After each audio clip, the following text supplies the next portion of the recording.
That would be 9,375 10,000ths. Moving on to number 5. In question number 5, it says, what is the square root of 5 and 29/100ths? Well, 5 and 29/100ths is a perfect square. If I take 2 and 3/10 and multiply 2 and 3/10, that means squaring it, I would get 5 and 29/100ths. Therefore, the square root of 5 and 29/100ths is positive and negative 2 and 3/10. This is a perfect square, and eventually in our unit you will memorize all the perfect squares. Number 6. Find the surface area of the prism. Well, the surface area of the prism here, first thing we need to do is actually look up the formula for surface area of a prism. In this case, a triangular prism. So our formula is going to be 2 times 1/2 our base times our height plus the area of one of the rectangles, which is length times width, plus the area of the second rectangle, which is length times width, plus the area of our third rectangle, which is length times width. So now I'm just going to substitute the values in for this particular figure. Well, we have 2 times the area of our triangle. Well, that's 1/2. Our base is 15 millimeters. Our height is 20 millimeters. Plus the length of one of our rectangles. So our bottom rectangle has a length of 10 and a width of 15. So that's 15 times 10. Our next rectangle has a length of 25 and a width of 10. So that's 25 times 10. And our last rectangle, the one on the back side here, has a length of 20 and a width of 10. So that's 20 times 10. Now it's just a matter of calculating those values. So here I have 15 times 20. Well, 15 times 20 is 300. 300 divided by 2 is 150. Times 2 is back to 300. So that gives me 300 for the area of my triangle. The triangle is here. Plus 15 times 10 is 150. Plus 25 times 10 is 250. Plus 20 times 10 is 200. So then I get my calculator and I add 300 plus 150 plus 250 plus 200, and that gives me a surface area of 900 millimeters squared. Again, the key here was to look up the formula for surface area of a triangular prism. Number 7. In question number 7, Dolly says that a person's hair grows at a rate of about 1/2 inch per month. Julia measured some strands of her own hair and then let it grow. After 3 months, the strands had grown 1 5/16 inches.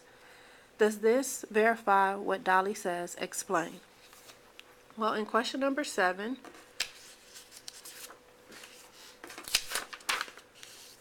you have 1 5/16 of an inch, and you're going to divide that by 3 because she let it grow for 3 months. So again, I have to change both of these into fractions. 16 times 1 is 16 plus 5 is 21, and I keep my denominator. To change my whole number of 3 to a fraction, I simply place it over 1. Now I go back to my division rules for fractions, and I keep, change, flip. So I have 21/16 times 1/3, and I multiply. Here I can actually cross cancel. 3 goes into 3 one time. 3 goes into 21 7 times. 7 times 1 is 7. 16 times 1 is 16. So that means that here her hair grew 7/16 each month. Does that fit with a ½ inch per month? The answer is no. 8/16 would equal 1/2, but her hair grew less than 8/16. Therefore, it does not prove Dolly's point. So here it is no. She is exactly 1/16 off.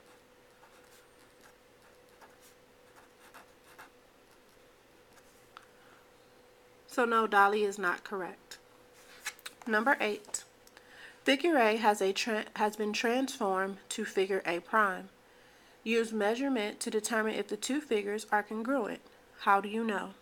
So I got a ruler and I actually measured my pre-image and I compared it to my measurement of my image and I got an answer of yes. They are both the same size and the same shape. So yes, they are congruent. The size that I actually received was 1 25/100 centimeters long for each figure. Moving on to question number 9. In question number 9, a bag of 13 marbles contains 2 green, 7 blue, 1 yellow, red, yellow marbles. If a blue marble is pulled at random and not put back, give the probability that the second marble will be yellow. Okay, so in question number 9, we have a total of 13 marbles in the beginning, but 1 is taken out and it's not put back in. So now we have a total of 12 marbles. So that's my denominator because that's my total number of marbles. Now I need to identify how many of those marbles are actually yellow. Well, 1 is yellow. So you have a 1/12 chance of picking out a yellow marble on that second draw.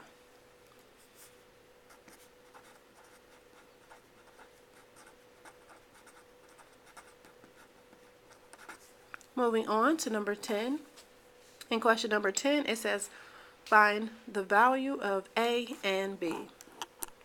So here is our figure for question number 10. Looking at my figure, a lot of information is given to me.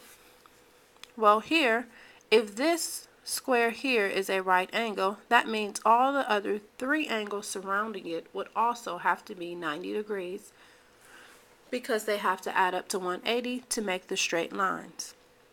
So here that tells me that these 2 angles here have to add up to 90 degrees, which makes them complementary.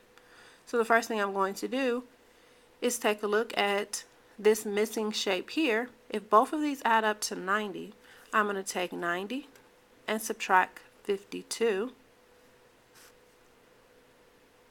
And that is going to give me 10, 8. That gives me 38. So that means that this measurement here is 38 degrees. Well, using my angle relationships, I know that this angle here that is 38 degrees and angle B are vertical angles because they share a vertex and they are right across from one another. Therefore, I know that angle B has to equal 38 degrees because vertical angles are congruent. Now I just need to find A. Well, in order to find A, I must concentrate on my triangle here. I know that all triangles have to add up to 180 degrees. I have 2 of my angle measurements. I have 90 and I have 52. When I add those 2 angles up, I get 142. And then I subtract it from 180 to find that missing angle in my triangle. So I have 180 minus 142, and that's going to give me, 38. So that tells me that this angle here is 38 degrees. Well, this angle here in the top right-hand corner and angle A make up a straight line, so they have to add up to 180 degrees. Well, I already know that 38 plus 142 equals 180, therefore angle A equals 142 degrees. So now I know the value of A and B. Angle A is 142 degrees and angle B is 38 degrees. Number 11.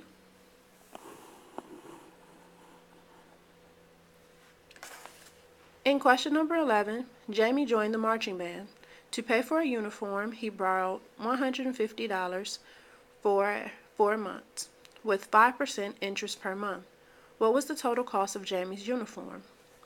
Well, at a starting price of $150, the first thing I need to figure out is what is 5% of 150? Well, 5% of, the word of, tells me that I need to multiply. So here I have 150 times 5%, change that to a decimal, would be decimal 0.5. 150 times 5/100 gives me $7.50. So that means for the 4 months, $7.50 was added to the original cost of $50. So I take my $7.50 and I multiply it times my 4, which is going to give me $30. And I take that $30 of interest and add it to my original cost. 150 plus 30 gives me a final cost for the uniform of $180.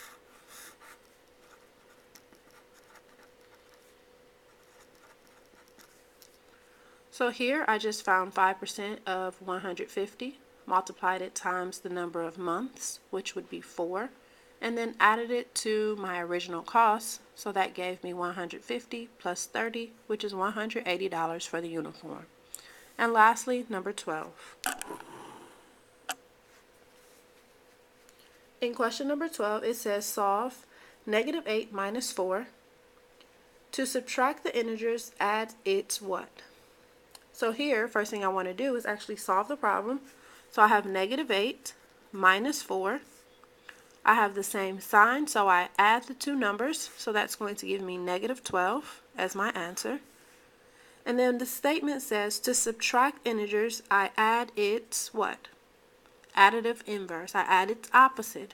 So the correct answer here is additive inverse, and a synonym for that would be opposite. Please review at your leisure. If you need to record, if you need to rewind this and go back, please do so. Have a great evening.